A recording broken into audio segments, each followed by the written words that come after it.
understands that they are not a land insurance group, but she doesn't think the dance will happen. And it is a major part of the funding day weekend, so she was worried about that. She was wondering if it could be umbrella under the Spirit Club again. However, it's still the same.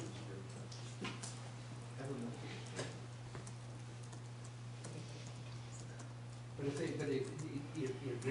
they help the Spirit, right? If they work through the Thetford Spirit Club and come under the Thetford Spirit Club, whatever the Thetford Spirit Club wants to do in terms of, divvying up whatever they do.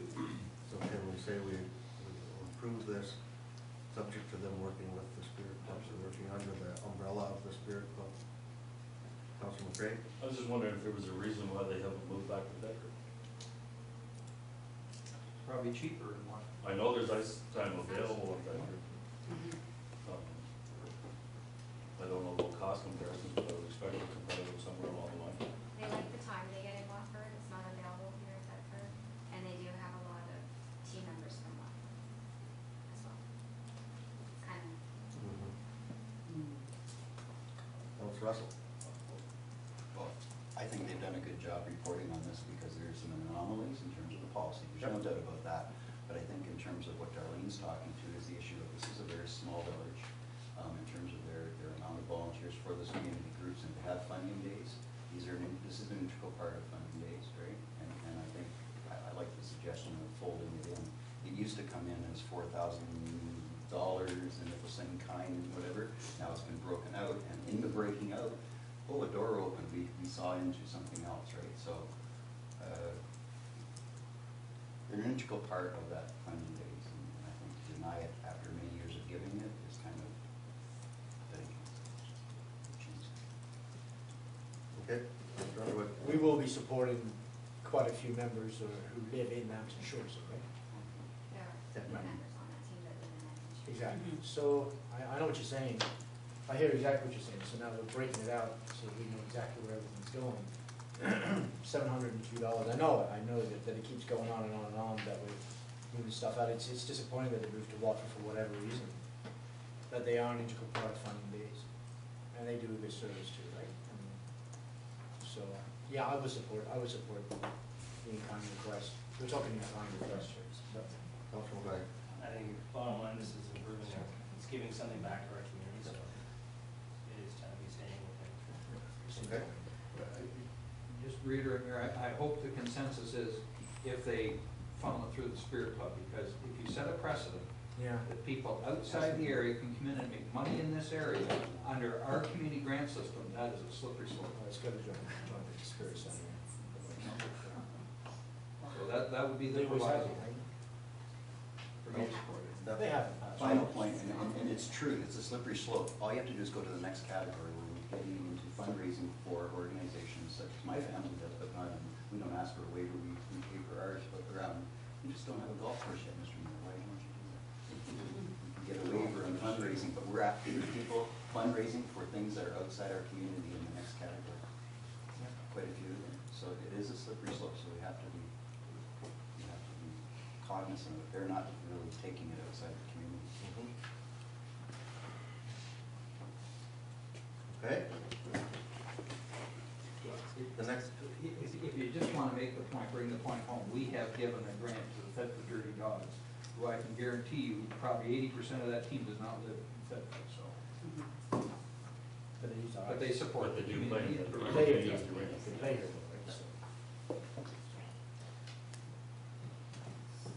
So we're going to the additional requests, or those are? So it's approved under the Spirit Club umbrella. All revenues, like how much is to stay in Lambton Shores, but is there a percentage you want kept in Lambton Shores, or? That's the Spirit Club's decision. If they're behind it, they would have enough sense to make that decision in recording. We just put them as part of the name on the package. Okay. So are we ready for a motion on that report yet, or do we want to talk about the additional requests? Additional requests are here. These are mostly fee waivers. $6,000?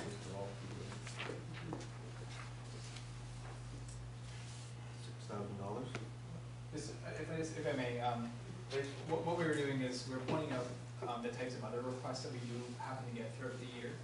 And really what we wanted to do was draw council's attention to the fact that in addition to the community grants, we also get these fee waivers that are typically processed. And last year in May, we did bring forward a report further detailing fee waivers and suggesting that maybe we put a policy in place.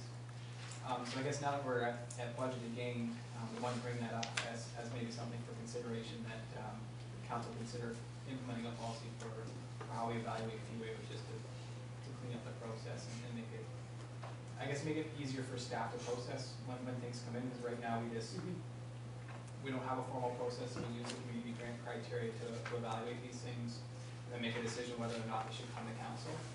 A formal policy in place would help shore up the process.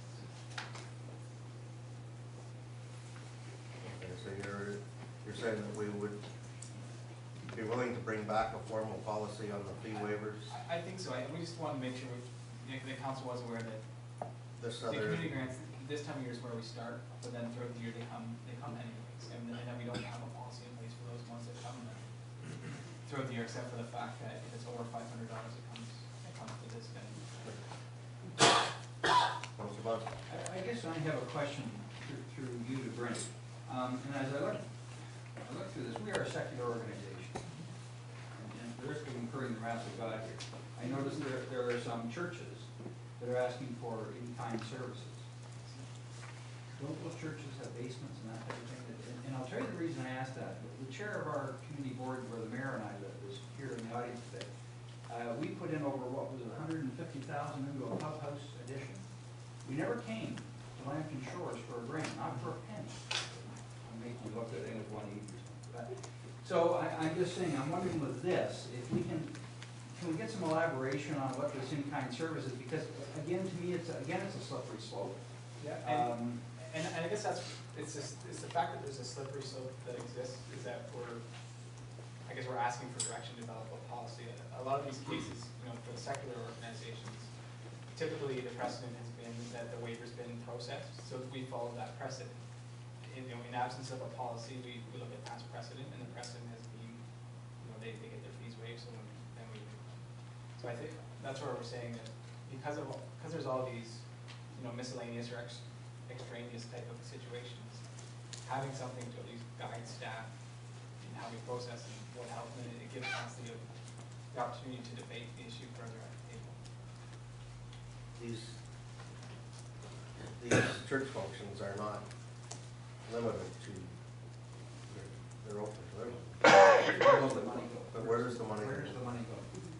Well, I guess I would say with church ones, it's an accessibility issue too. If you're talking about church basements, most of them don't have accessible basements for seniors and things like that, and outside people to commute with. That's where it falls a lot better. I don't know where the money would go to after that. Well, just going back to the church coffers, that's what the rest is big waiver. There's very few smaller events these people get crazy. It's part of what makes Funny Days happen and those other community functions. Everything works together. Dr. Reardon? Yes, if you read the actual reports they have in past events and things, they're very even type events. And they are obviously directed towards children, not adults. And they attract hundreds of children to some of these vacation Bible schools or whatever. It's an excellent event for people in the summer to use the Legacy Center, something obviously because this year in Bedford does not have a basement that's sufficiently large for the hundreds of kids that come out to their program in the summer. And the other is Elam Bible Chapel. I mean, they have an annual party in the park, and obviously that's an outdoor sports event and things like that. And they're not intended to be fundraisers. They just need the facilities. Just raising it as a precedent, because at some point in time, this could expand. The definition of churches in Canada is very liberal, and you have to be aware of it. So I'm just saying that I think that